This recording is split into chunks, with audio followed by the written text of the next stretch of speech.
Bienvenue à toutes et à tous. Aujourd'hui, on plonge dans un sujet quasi invisible mais omniprésent quand on navigue en ligne. Les cookies informatiques. Bonjour. Oui, un sujet fascinant et qui touche vraiment notre quotidien en ligne. Alors, notre source principale, c'est un extrait assez détaillé de l'article Wikipédia Un français sur les cookies. Notre mission, si on l'accepte, On l'accepte. c'est de décortiquer ce que sont ces fameux témoins, comment ça marche, pourquoi ça existe et tous les débats que ça soulève. Et il y en a. On dit que presque la moitié des sites web les utilisent. C'est un peu comme la mémoire cachée d'Internet, quoi. Ça permet au site de se souvenir de nous. C'est à la fois pratique et un peu intriguant. Alors, allons-y. Parfait. Commençons par la base. Vraiment, un cookie, c'est quoi exactement? Le terme officiel, c'est témoin de connexion, c'est ça? Souvent juste du texte D'accord. que le serveur d'un site web envoie à notre navigateur. Le navigateur, lui, il la stocke et puis il la renvoie au serveur à chaque fois qu'on retourne sur le site.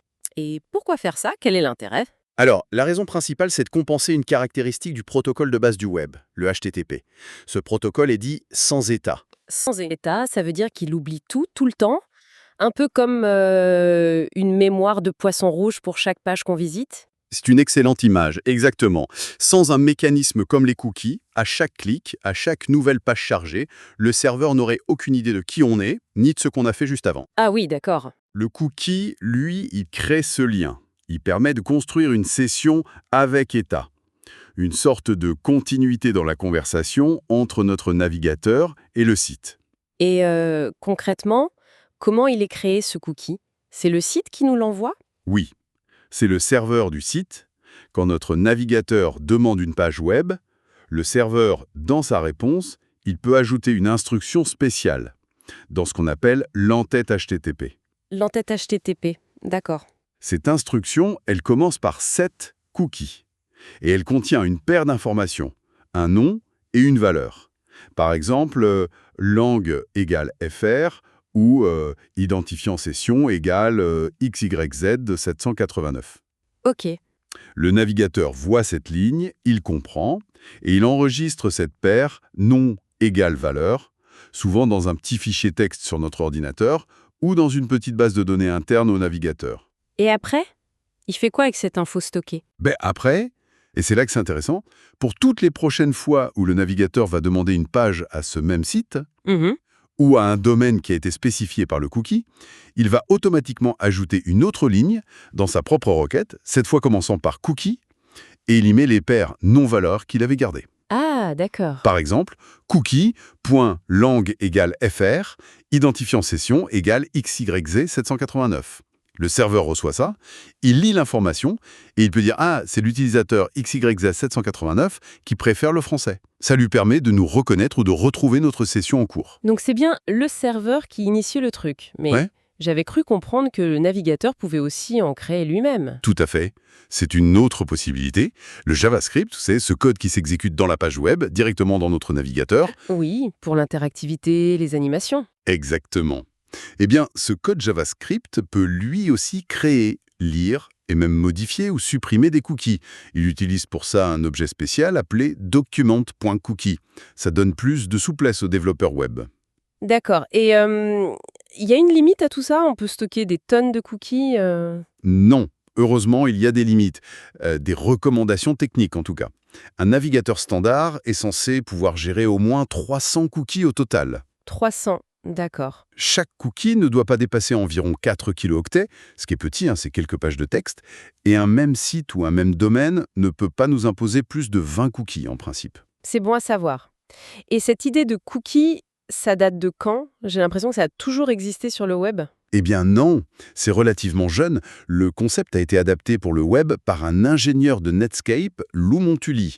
C'était en juin 1994. Ah oui, 1994. Oui, et le nom cookie, ça vient d'un terme plus ancien en informatique, Magic Cookie. C'était un peu un jeton d'information qu'on transmettait sans y toucher. Le tout premier navigateur à intégrer ça, c'était Mosaic Netscape 0.9 Beta en octobre 1994. Incroyable. Et ils ont même déposé un brevet, quelques années plus tard, en 1998. Waouh, 1994. Presque 30 ans déjà. Et l'objectif à l'époque, c'était déjà aussi complexe qu'aujourd'hui avec le suivi, la pub. Ah, pas du tout. C'était d'une simplicité déconcertante, vue d'aujourd'hui. Netscape voulait juste un moyen simple de savoir si une personne qui visitait leur site web était déjà venue avant. Juste ça. Juste ça, une sorte d'analyse d'audience très basique. Savoir si c'était une première visite ou non.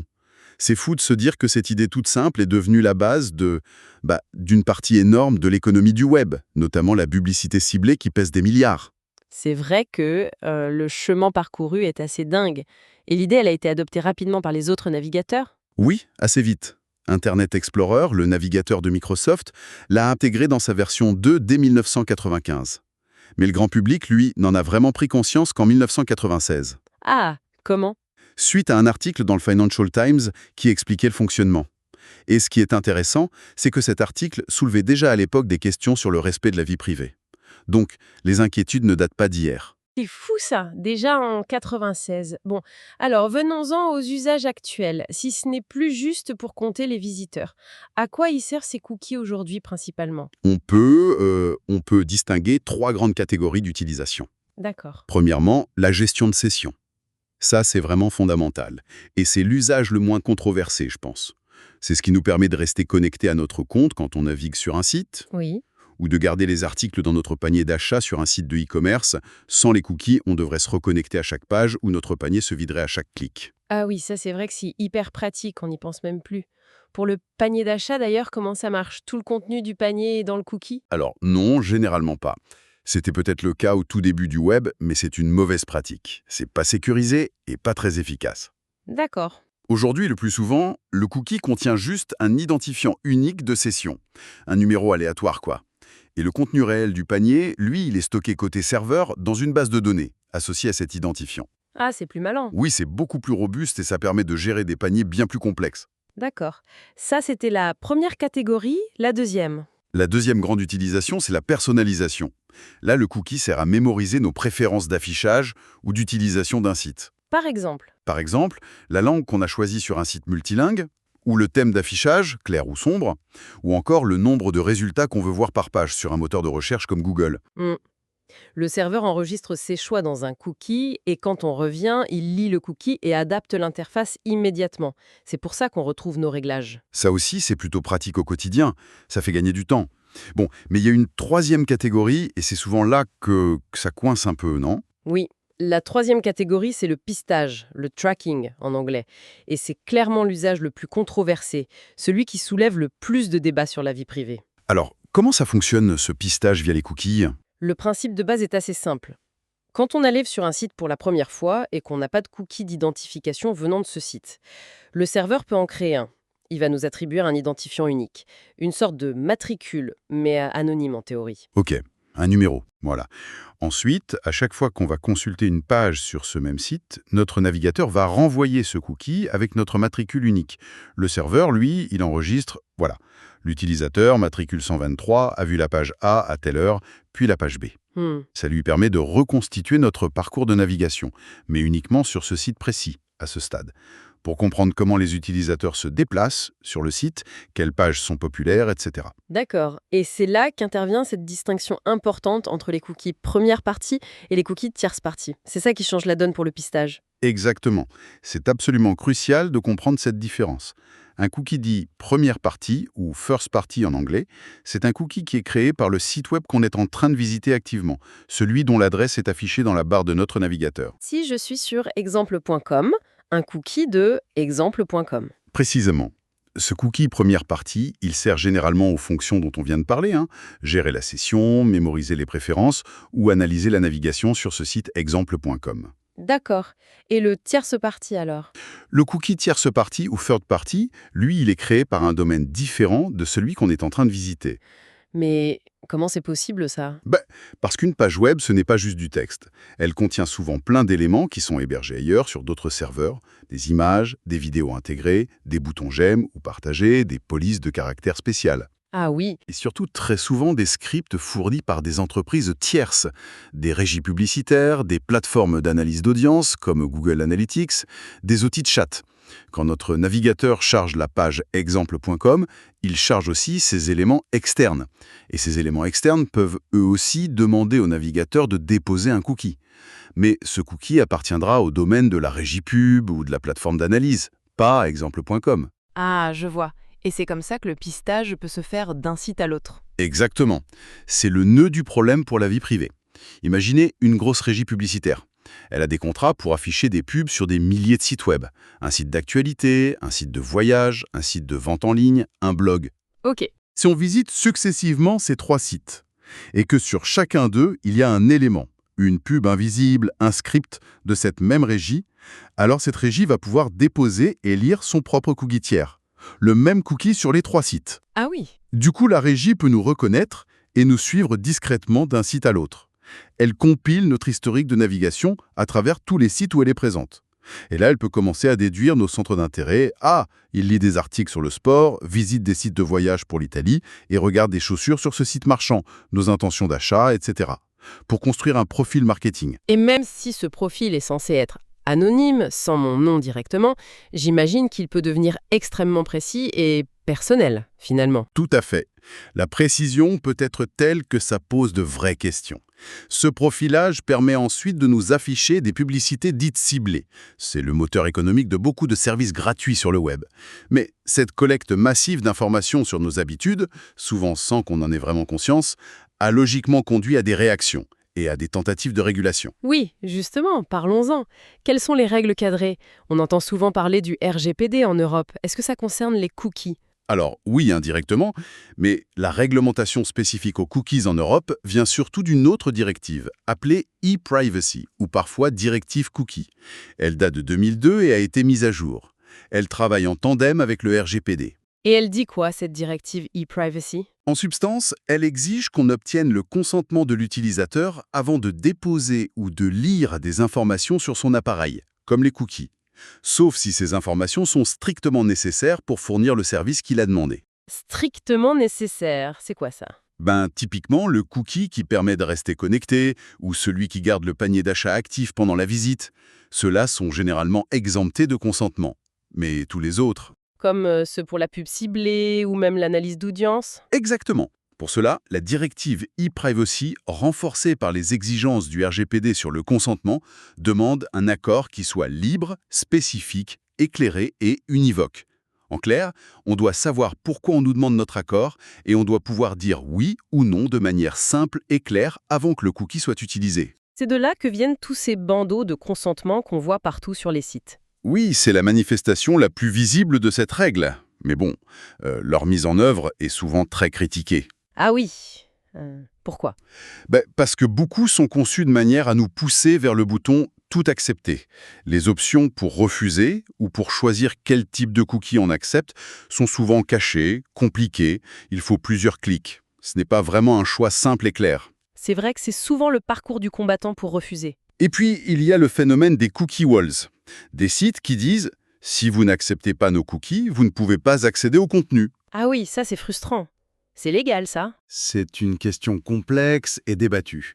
En France, par exemple, l'Autorité de protection des données, la CNIL, a voulu les interdire de manière générale. Mais le Conseil d'État a jugé qu'une interdiction aussi absolue n'était pas justifiée et qu'il fallait évaluer au cas par cas si l'alternative proposée, par exemple un accès payant sans cookies, était équitable. Ça rend les choses encore plus floues pour l'utilisateur qui veut juste protéger sa vie privée. D'accord, donc la vie privée, c'est vraiment le gros point noir des cookies, surtout des tiers. Mais est-ce qu'il y a aussi des risques de sécurité purement techniques? Oui, absolument. Les cookies eux-mêmes peuvent être la cible d'attaque. Il y a plusieurs types de risques. Le premier, c'est le vol de cookies, qu'on appelle aussi session hijacking. Session hijacking, ça veut dire quoi? Ça veut dire qu'un attaquant essaie de voler le cookie qui prouve que vous êtes connecté à un site, votre cookie de session.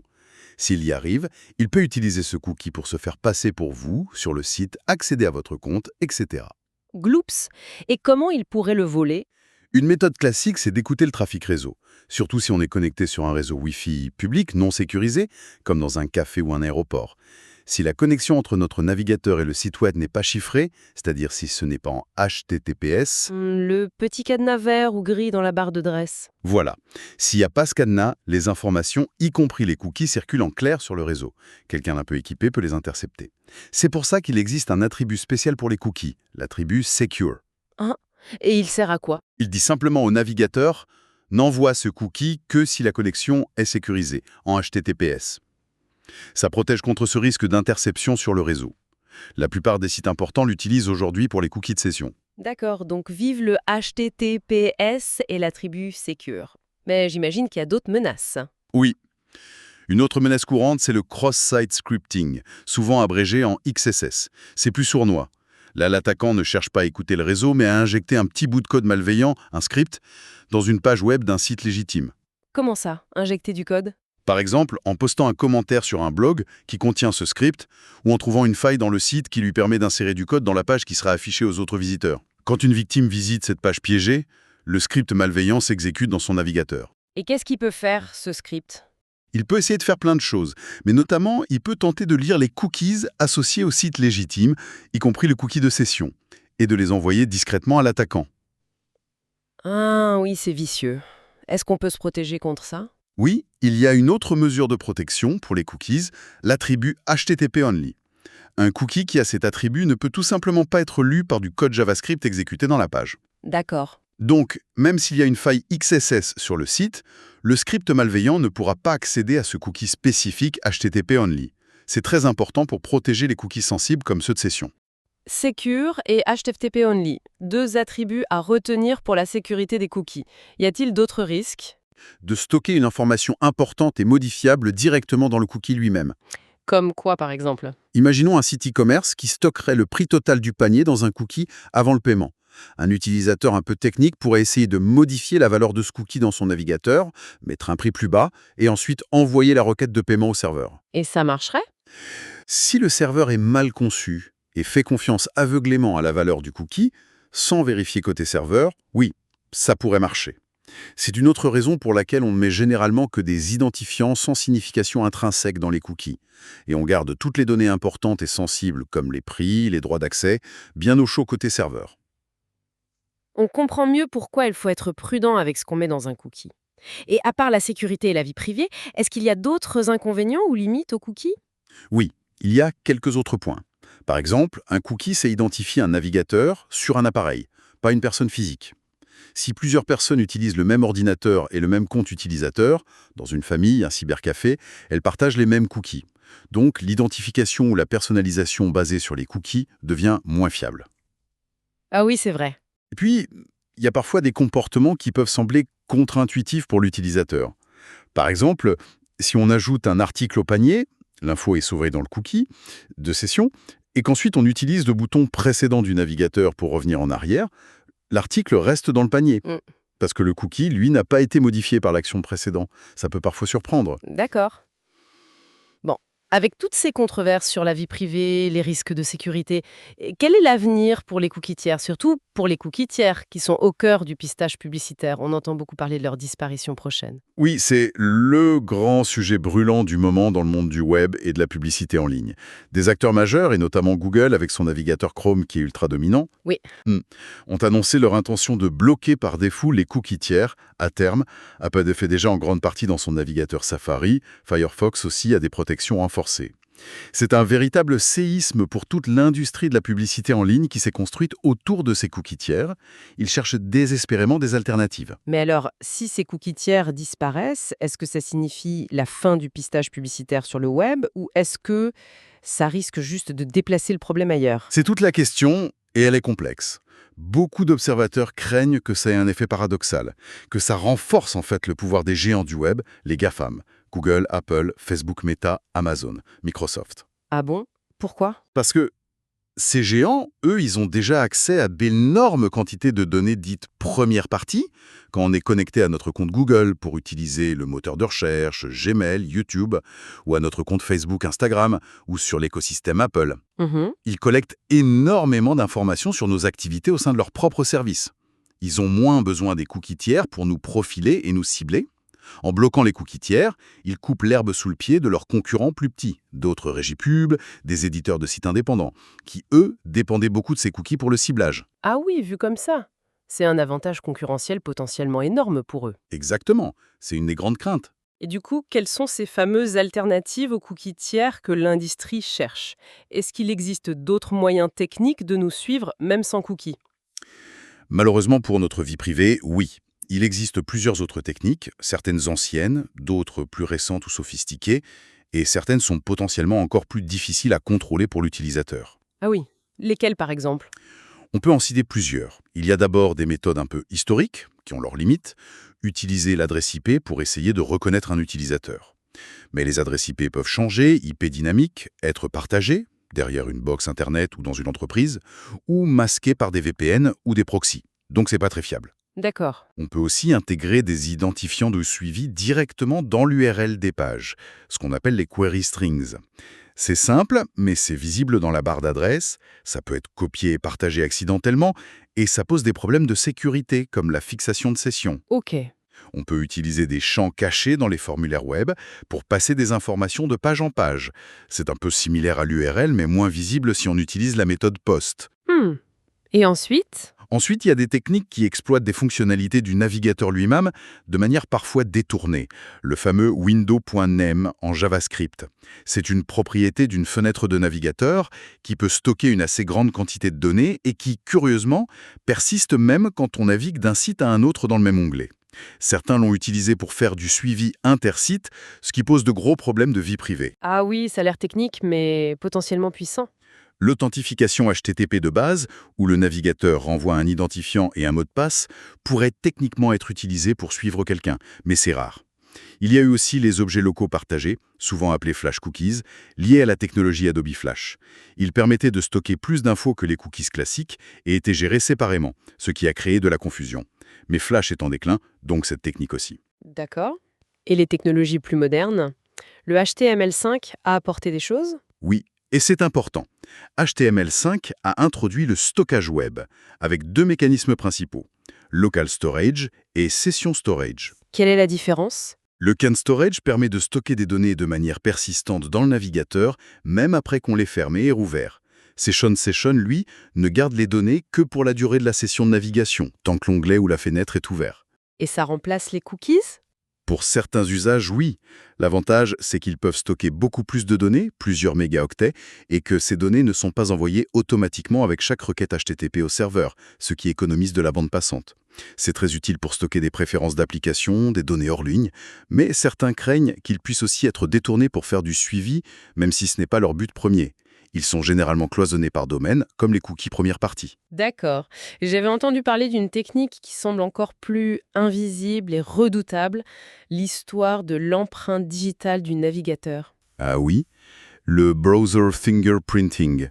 C'est sans doute l'alternative la plus puissante au suivi par cookies tiers, et la plus préoccupante pour la vie privée.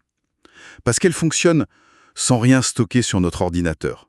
Pas de cookies, pas de local storage. Mais alors comment elle nous reconnaît? Petites informations sur la configuration unique de notre navigateur et de notre appareil. Des choses comme la liste exacte des polices de caractères installées sur notre système, les extensions ou plugins qu'on a ajoutés à notre navigateur, la taille précise de notre écran, la version exacte de notre système d'exploitation, Windows, Mac, Linux, et de notre navigateur, Chrome version X, Firefox version Y, les langues configurées, les paramètres de la carte graphique, plein de petits détails techniques. Et la combinaison de tout ça est unique? Souvent, oui. Ou en tout cas suffisamment rare pour identifier un appareil de manière très fiable parmi des millions d'autres. L'Electronic Frontier Foundation, IFF, une organisation de défense des libertés numériques, a beaucoup étudié ça. Ils ont montré que la plupart des navigateurs ont une empreinte digitale unique ou quasi unique. C'est fou. Et ça veut dire que même si on supprime nos cookies, même si on navigue en mode privé, on peut quand même être reconnu et suivi grâce à cette empreinte? Avec une très haute probabilité, oui. C'est très difficile de se protéger contre le fingerprinting sans utiliser des outils spécifiques, comme des extensions de navigateur dédiées ou le navigateur Tor, qui essaie de brouiller cette empreinte. Mais ça peut aussi parfois dégrader l'expérience de navigation ou rendre certains sites moins fonctionnels. Ça fait réfléchir. Et il y a aussi des identifiants spécifiques pour les mobiles, non? Oui, absolument. Dans le monde mobile, il y a eu et il y a encore, mais avec plus de contrôle utilisateur, des identifiants publicitaires uniques par appareil. Le plus connu est l'IDFA, Identifier for Advertisers, d'Apple sur iOS. Google a un équivalent sur Android.